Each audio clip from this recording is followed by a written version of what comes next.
প্রিয় শিক্ষার্থী বন্ধুরা, তোমাদের সকলকে আমার ফেসবুক পেজ এবং ইউটিউব চ্যানেলের পক্ষ থেকে স্বাগতম। এখানে আমরা দেখতে পাচ্ছি আজকে যে মাধ্যমিক ও উচ্চ শিক্ষা বিভাগের একটা জরুরি নোটিশ, যা shed.gov.bd-তে প্রকাশিত হয়েছে 1 সেপ্টেম্বর। আজকে তোমাদের এই নোটিশ সম্পর্কে যাবতীয় বিষয়ে আলোচনা করব। আশা করি সকলে তোমরা মনোযোগ দিয়ে শুনবে।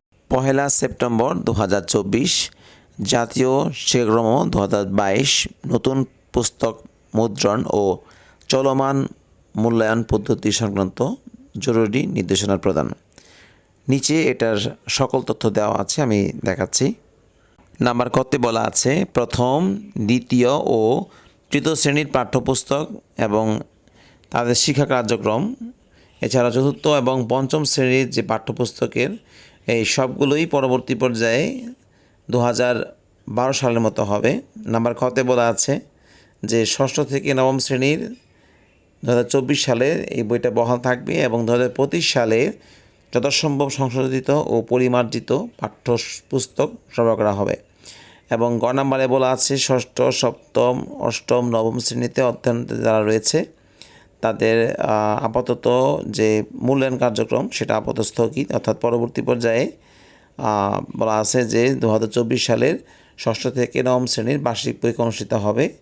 সংশোধিত ও পরিমার্জিত মূল্যায়ন পদ্ধতির রূপরেখা শীঘ্রই বিদ্যালয়ের সময় প্রেরণ করা হবে, যা এখনও প্রেরণ করা হয়নি, হয়তো অতি সত্বর প্রেরণ করা হবে।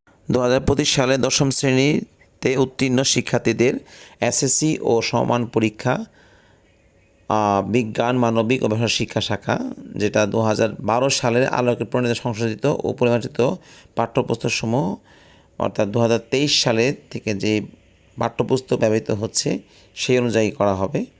এবং পরবর্তী পর্যায়ে একটা সংক্ষিপ্ত পাঠ্যসূচি প্রদান করা হবে। যে সকল শিক্ষার্থী অর্থাৎ পরীক্ষার্থী যারা তাদের নবম শ্রেণীতে উত্তীর্ণ হবে 2025 সালে কথা বলছি, তাদের পরবর্তী পর্যায়ে নবম দশম শ্রেণী ওই 2 শিক্ষাবর্ষ সম্পন্ন করার পরে 2027 সালে এসএসসি যে পরীক্ষাটা হবে সেটা 2012 সালের আলোকে প্রণীত শাখা ও গুচ্ছভিত্তিক সংশোধিত ও পরিমার্জিত পাঠ্যপুস্তকসমূহ 2023 অনুযায়ী সেটা হবে।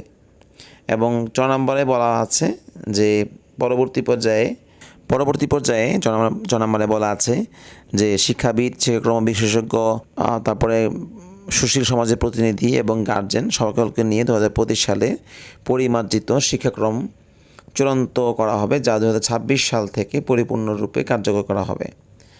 তো শিক্ষার্থী বন্ধুরা, তোমরা নিশ্চয়ই আশা করি এই নোটিশ থেকে অনেক কিছু বুঝতে পেরেছ। তো তোমরা সেই অনুযায়ী তোমাদের পড়াশোনা কন্টিনিউ করে যাও, কারণ পড়াশোনার বিকল্প নেই। জাতি এবং দেশ গঠনে আমাদের ভূমিকা রাখতে হলে অবশ্যই শিক্ষার কোনো বিকল্প নেই। সকলকে শুভকামনা জানিয়ে আজকের মতো এখানেই বিদায় নিচ্ছি। সবাই ভালো থাকবে। ধন্যবাদ সবাইকে।